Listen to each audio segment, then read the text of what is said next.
আজকের এই ব্লগটা কিন্তু রিকোয়েস্টেড ব্লগ। আমার এক বান্ধবী আমাকে কমেন্ট করে বলেছে যে তিলের নাড়ুর রেসিপিটা দেখাতে। সঙ্গীতা, শুধুমাত্র কিন্তু এটা তোর না, এটা আমার মায়েরও রিকোয়েস্টেড। মায়ের রিকোয়েস্ট ছিল যে আমি যবে আসবো তবে যেন নাড়ুগুলো করে দিই। লক্ষ্মী পুজো, দুর্গা পুজো সব কিছুই মিটে গেছে, এতদিনে হচ্ছে আমাদের বাড়িতে নাড়ু, কারণ তার আগে সময় হয়েও ওঠেনি। আর এই সব কাজে একজন যদি একটু হেল্প করে না দেয় তাহলে কিন্তু সম্ভব হয়ে ওঠে না। নমস্কার, কেমন আছেন আপনারা সবাই? আজকের ব্লগটা কেমন লাগলো অবশ্যই কিন্তু আমাকে জানাবেন। আর আজকের ব্লগে কী কী আছে সেটা একবার আপনাদের প্রথম থেকে জানিয়ে রাখি। আজকে আছে তিলের নাড়ু, নারকেলের নাড়ু। তিলের নাড়ু দুরকমভাবে দেখানো আছে, আর আছে বাদাম পাটালি। কিভাবে করতে হয় না হয় খুঁটিনাটি যতটুকু আমি জানি, যতটুকু আমার মায়ের থেকে শিখেছি সবটাই কিন্তু আপনাদের সাথে শেয়ার করেছি।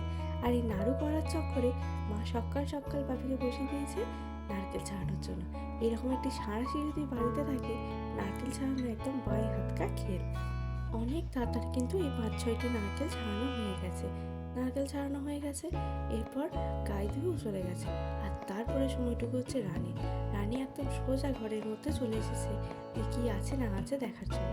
আসলে যখন তালের সময় ছিল এই জায়গাটাতেই তাল রাখা থাকতো, আরও একটি করে তাল মুখে নিয়ে একদম সোজা দৌড় মারতো। আর মা যেই গেছে ওকে বেঁধে দেওয়ার জন্য, সে তো একদম দেহে দৌড়। তারপর মায়ের কাছে গিয়ে কত খেলা, মায়ের সঙ্গে কত গল্প আর কত আদর। রানীর আবার মায়ের থেকে দিদার সঙ্গে আদরটি একটু বেশি। বাপি এদিকে আমাকে 1.5 কেজি গুড় এনে দিয়েছে। আর এই গুড় যতবারই আনা হয় তাতে যে কতগুলো ডোরা পায় তার কোনো ঠিক নেই। আজকেরটা তো তাও একটা পেয়েছিল, অন্যদিন আরও থাকে। যাই হোক, চলুন রেসিপিতে। আর প্রথমেই করে নিচ্ছি তিলের নাড়ু। সাদা তিল যেটা বাজার থেকে কিনতে পাওয়া যায় সেই তিলের নাড়ু করছি। তিলটা ভালো করে শুকনো কড়াইয়ে ভেজে নিতে হবে যতক্ষণ না তিলটা হালকা হয়ে যাচ্ছে। এটা ভাজলেই বুঝতে পারবেন যে তিলটা প্রথমের থেকে হালকা আর একটু ফুলে গেছে। আর একান্তই যদি বুঝতে না পারেন, একটু দাঁতে দিয়ে দেখবেন বেশ ক্রিস্পি হয়ে যাবে। ততক্ষণ পর্যন্ত কিন্তু তিলটাকে ভেজে নিতে হবে। খুব বেশি লাল করলে চলবে না, নইলে আবার সাদা তিলের নাড়ুটা লাল তিলের নাড়ু হয়ে যাবে। আর এখন কড়াইয়ের মধ্যে সামান্য একটু জল দিয়ে পরিমাণ মতন গুড় দিয়ে দিয়েছি। গুড়ের পরিমাণটা যদি ঠিকঠাক বুঝতে না পারেন কোনো ব্যাপার না, এইভাবে করলে গুড় কিন্তু একদম ঠিকঠাক মাপেই হবে। আর দ্বিতীয়ত একটা বিষয়, নাড়ুটা চিট হবে কি করে, গুড়টা পাক হয়েছে কি না কী করে বুঝবো? এই যে প্রথমে দেখুন জলে দিয়েছিলাম, গুড়টা গুলে যাচ্ছিল। দ্বিতীয়বার যখন আবার দিলাম, এই যে হাতে চিপে চিপে ধরছে, আর টানলেই একটা সুতোর মতন বেরিয়ে আসবে। তখনই বুঝতে পারবেন যে গুড়ের পাক একদম ঠিকঠাক হয়েছে। এরপর যে থালায় তিলটা ঢালা ছিল সেই থালাতেই পরিমাণ মতন গুড় এখানে হালকা হালকা করে ঢালতে হবে।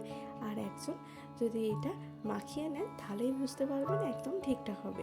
অল্প গুড়ে একদম তিলের নাড়ু, ঠিক যেমনটি দোকানে বিক্রি হয়।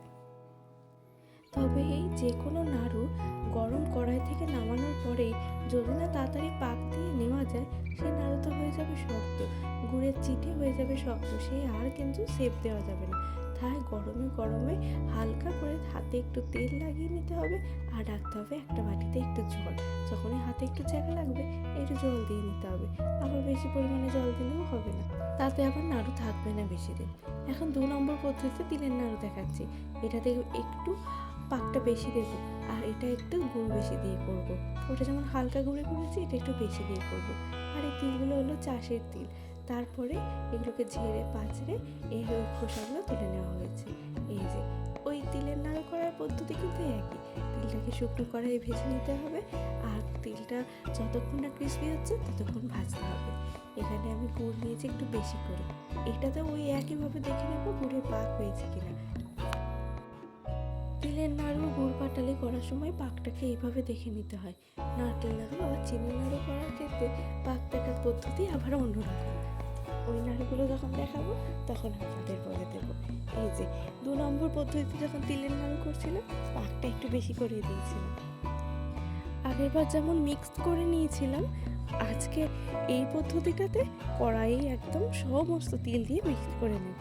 আর আগেরটা অল্প গুড় দিয়ে করবো বলে সেটাকে চামচে করে হালকা হালকা করে মিক্সড করেছিলাম। এটাও খেতে ভালো লেগেছিল। এটা যখন হয়েছিল একদম চকলেটের মতো হয়েছিল, আর এত শক্ত হয়ে গেছিল সে আপনি দাঁতে ভাঙতে পারবেন না, চুষে চুষে খেতে হবে। এই নাড়ুটা খেতে আবার আমার বেশি ভালো লাগে, একটু শক্ত শক্ত নাড়ু হবে। তবে এই নাড়ুটা পাকাতে বেশ কষ্ট পেতে হয়েছিল, কারণ গুড়ের পরিমাণটা বেশি হয়ে গেছিলো তো, আর এদিকে চিটটাও বেশি ছিল, আর হাতে যা গরমে গরমে পাকাতে হয়েছে, হাতটা একদম লাল হয়ে গেছে। 2 বার 3 বার করে পাকাতে হয়েছে, তবে সেটিকে গোল অবস্থায় আনা গেছে। গুড়টা যত ঠান্ডা হয়েছে তত শেপটা ভালো হয়েছে, নইলে নরম অবস্থায় থাকলে যখনই রাখছিলাম সেটা বাতাসার মতন হয়ে যাচ্ছিল। আপনারা যারা একটু বেশি করে গুড়ের দিয়ে নাড়ু খেতে পছন্দ করেন তারা এভাবে করবেন, আর যারা একটু কম গুড়ে নাড়ু খেতে পছন্দ করে তারা প্রথমবারের মতন আলাদাভাবে মিক্সড করে করবেন। তাতে গুড়ের মাপটা কিন্তু অল্পতেই কাজ মিটে যাবে, আর এটিতে করলে একটু বেশি গুড় দিয়ে হবে। 2 রকমই করে রাখলাম, 2 রকমটি খেতে কিন্তু বিভিন্ন সময় বিভিন্ন রকম ভালো লাগে। এরপর নারকেল নাড়ুর পালা। নারকেল নাড়ু করতে গেলে সে নারকেল ফাটাতে হবে, তাকে কোড়াতে হবে, অনেক তার ব্যবস্থা। এই যে বললাম না, অনেক তাড়াতাড়ি নারকেলগুলো ছাড়ানো হয়ে গেছিলো, হাতেও খুব একটা বেশি লাগেনি। এরপর মা বসে পড়েছে নারকেলগুলো ফাটাতে। এতগুলো নারকেল থেকে যে পরিমাণ জল হয়েছিল সেই জলটুকু খেয়েই আমাদের হয়ে গেছে। আর ওই যে নাড়ু পাকাতে পাকাতে একটি করে নাড়ু মুখের মধ্যে ভরে নিয়েছি, তাতেই কিন্তু আমাদের ব্রেকফাস্ট হয়ে গেছে। আমরা গ্রামের দিকে থাকি, তবুও এখানে নারকেলের যা দাম হয়, পুজোর সময় থেকে লক্ষ্মী পুজো পর্যন্ত নারকেলে হাতই দেওয়া যায় না, কিন্তু তারপরে আবার দামটি কমে যায়। কিন্তু ওই যে পুজোর সময়তে নাড়ু করাটা মাস্ট, লক্ষ্মী পুজোতে নাড়ু মাস্ট, সেই সময় দামটি বেশি থাকে। আর সেই সময় নাড়ু করতে গেলে আপনার নারকেলে অনেক দাম দিয়েই কিনতে হয়, কিন্তু এরপরে বাড়িতে যখন খাবার জন্য নাড়ু করা হয় তখন কিন্তু নারকেলটা অনেক কমই পাওয়া যায়। গ্রামের দিকে থেকেও নারকেল এত এত দাম দিয়ে কিনতে হয়, কারণ নারকেল গাছ এখন আর খুব একটা নেই। চলো মা ওদেরকে নারকেলটা কুড়িয়ে দিই, কতগুলো নারকেল কোড়াতেও তো সময় লাগবে। আমি এদিকে বাদাম পাটালিটা করে নিই। বাদাম পাটালি করার জন্য বাদামটাকে তেল ছাড়া শুকনো কড়াইয়ে বেশ ভালো করে ভেজে নিতে হবে। বাদাম যেভাবে ভাজা হয় সেইভাবে একদম ক্রিস্পি। তারপর খোলাগুলোকে তুলে ফেলে দিয়েছিলাম, আর বাদামগুলোকে একটা নোড়ায় করে একটু ভেঙে নিয়েছিলাম, যাতে দু আধখানা হয়ে যায়। আবার কি ওই একইভাবে গুড়ে পাক দিতে হবে, পাক হয়েছে কিনা সেই একইভাবে বুঝতে হবে। তারপর পাক হয়ে গেলে বাদামটি ওর মধ্যে দিয়ে আমি এখানে কলা পাতায় করেছিলাম, আপনারা থালাতেও করতে পারেন। থালাতে সাদা তেল বা গাওয়া ঘি বুলিয়ে নিতে হবে, আর তার উপরে এটা ঢেলে দিতে হবে।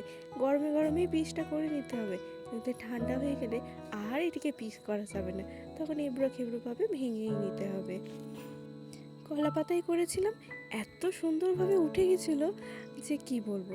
বেশি পরিমাণে ঘিও দিতে হয়নি, পাতা টেনে তুলে নিয়েছি, বাদাম চাক একদম সুন্দরভাবে উঠে চলে এসেছে। এরপর হবে নারকেলের নাড়ু। ওই গুড়ের কড়াইয়ের মধ্যেই নারকেল দিয়ে দেবো। নারকেল নাড়ু করার জন্য আগে থেকে গুড় পাক দেওয়ার কোনো প্রয়োজন নেই, নারকেল আর গুড় একসাথে মিশিয়ে কিন্তু বসিয়ে দিতে হবে। তারপর আবার কি ভালোভাবে নাড়াচাড়া করতে হবে, আর এক্ষেত্রে খুন্তির থেকে একটু একটু করে হাতে লাগিয়ে সেটাকে দেখলেই বুঝতে পারবেন যে এটা চিট হয়েছে কিনা। এরপর আপনারা যেমন পছন্দ করবেন সেই রকম করবেন, শক্ত নরম যার যেমন ইচ্ছা তেমনভাবে নারকেল আর গুড়কে পাক দিলেই রেডি হয়ে যাবে নারকেল নাড়ু। আজকে আমি সমস্ত কিছু এই কলা পাতা ব্যবহার করেই করেছি, কারণ এতে আর আলাদা করে তেল ঘি বুলাতে হয় না, এতেই কিন্তু সুন্দরভাবে উঠে যায়। থালায় হলে প্রচণ্ড পরিমাণে লেগে ধরে থালার মধ্যে। তো বলুন আজকে আমার বিভিন্ন রকমের এই নাড়ুর রেসিপি আপনাদের কেমন লাগলো? বাড়িতে একবার এইভাবে ট্রাই করে দেখবেন। যদি ভালো লাগে একটা লাইক করে দেবেন, আর কমেন্ট করে জানাবেন আমার এই রেসিপি কেমন লাগলো। আজকের মতন আসি, সবাই ভালো থাকবেন, সুস্থ থাকবেন।